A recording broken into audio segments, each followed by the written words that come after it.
ખૂબ જ મહત્વપૂર્ણ બાબતો.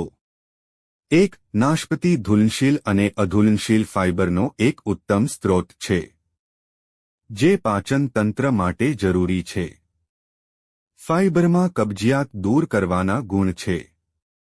એક નાશપતીમાં 6 ગ્રામ જેટલું ફાઇબર સમાયેલું હોય છે. તેમાં પેક્ટિન પણ પ્રચુર માત્રામાં સમાયેલું હોય છે, જે પેટ માટે ફાયદાકારક છે. 2. સંશોધનથી જાણવા મળ્યું છે કે દ્રાક્ષમાં મેલાટોનિન નામનો એક કુદરી સ્ત્રોત છે, જે નિદ્રાને વધારનારો એક હોર્મોન છે. મેલાટોનિન સૂવાના અને જાગવાના ચક્રને નિયંત્રિત કરે છે, જેથી નિયમિત દ્રાક્ષના સેવનથી ફાયદો થાય છે. 3. તજમાં કેલ્શિયમ પ્રચુર માત્રામાં સમાયેલું હોય છે, જે હાડકાને મજબૂત કરવામાં મદદ કરે છે. તજના સેવનથી હાડકાને નબળા પડતા અટકાવી શકાય છે. 4. તજના સેવનથી કેન્સર સેલ્સની ગ્રોથને ઓછી કરી શકાય છે. રક્તવાહિનીઓમાં ટ્યુમરનું નિર્માણ સીમિત કરે છે અને કેન્સરની કોશિકાઓને મારે છે.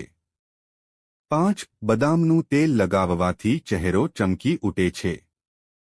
આ તેલ ત્વચાને કુદરતી રીતે કાંતિવાન બનાવે છે. ગાલના હાડકા પર થોડા ટીપા બદામનું તેલ થપથપાવી જુઓ. ચહેરા પર થોડીવારમાં જ ચળકાટ આવી જશે. 6. બદામના તેલમાં ફાટેલા હોઠને ફરીથી સામાન્ય બનાવવાના ગુણો મોજૂદ છે.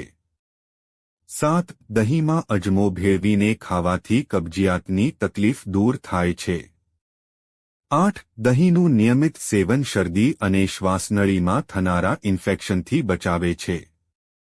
9. મીઠા સોડામાં લીંબુનો રસ ભેળવી દાંત સાફ કરવાથી દાંત ચમકીલા બને છે.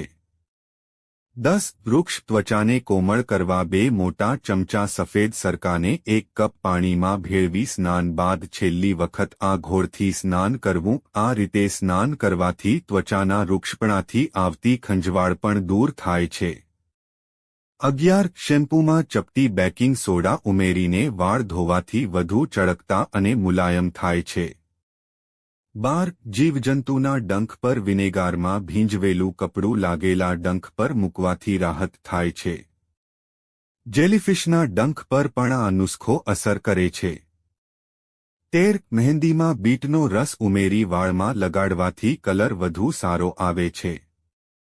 14. તથાણું બનાવતી વખતે સંભારમાં 10 થી 12 લવિંગ ઉમેરવાથી અથાણામાં ફંગસ થતી નથી. 15. ચણાનો લોટની બરફી અથવા તો લાડુ બનાવતી ચણાના લોટમાં થોડો રવો ભેળવવાથી વધુ સ્વાદિષ્ટ થાય છે.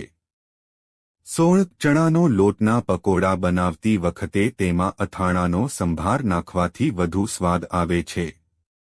થેપલાના લોટમાં પણ અથાણાનો સંભાર ઉમેરવાથી રંગ તેમજ સ્વાદ બંને વધે છે. 17. ઈડાની આમલેટ બનાવતી વખતે તેમાં લીંબુનો રસ ઉમેરવાથી ગંધ નહીં આવે તેમજ સ્વાદ પણ વધુ સારો આવશે. 18. બટાકા બાફતી વખતે તેમાં વિનેગર અને મીઠું નાખવાથી બટાકા વધુ બફાઈ તેમજ ફાટી જતા નથી. 19. સોસમાં ગળપણ લાવવા માટે સાકર ઉમેરવાની બદલે ગાજર નાખવા. 20. ટામેટાની છાલ સરળતાથી કાઢવા માટે ટામેટાને 1 મિનિટ ગરમ ઉકળતા પાણીમાં નાખી બહાર કાઢીને ઠંડા પાણીમાં નાખવા. 21. કાકડીનો રસ કાઢી તેમાં થોડું ગુલાબજળ ભેળવી ચહેરા પર લગાડી 30 મિનિટ પછી ચહેરો ધોઈ નાખવો. ચહેરા પરના કાળા ધાબા અને આંખની આસપાસના કાળા કુંડાળા દૂર થાય છે.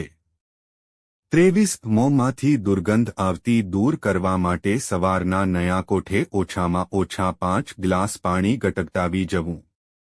जिसने स्ट्रोक थयो होय तो आमळानो रस पीवाथी राहत थाय छे। आमळामां रहेलू विटामिन सी रक्तने शुद्ध करे छे। 24 बीट काकड़ी अने गाजरनो रस भेळवीने पीवाथी किडनी अने गोल्ड ब्लेडर साफ थाय छे, तेमज किडनी अने गोल्ड ब्लेडरने लगती तकलीफमां राहत आपे छे। 25 संतरामां विटामिन सी प्रचुर मात्रामां समायेलुं होय छे, तेथी तेनी चीरीओ अथवा तो ज्यूस पीवाथी दांत अने हाडकां मजबूत थाय छे। 26 પેઢાના સોજા તેમજ દુખાવામાં 1 ગ્લાસ પાણીમાં લીંબુનો રસ પીવાથી રાહત થાય છે. લીંબુનો રસ કાઢી તેમાં સંચળ ભેળવી પીવાથી રાહત થાય છે. તેમજ લીંબુની છાલ ફેંકી દેતા પહેલા પેઢા પર ઘસવાથી રાહત થાય છે. જો તમને આ વિડિયો ગમ્યો હોય તો લાઇક કરો, મિત્રો સાથે શેર કરો અને ચેનલને સબસ્ક્રાઇબ કરો. ધન્યવાદ.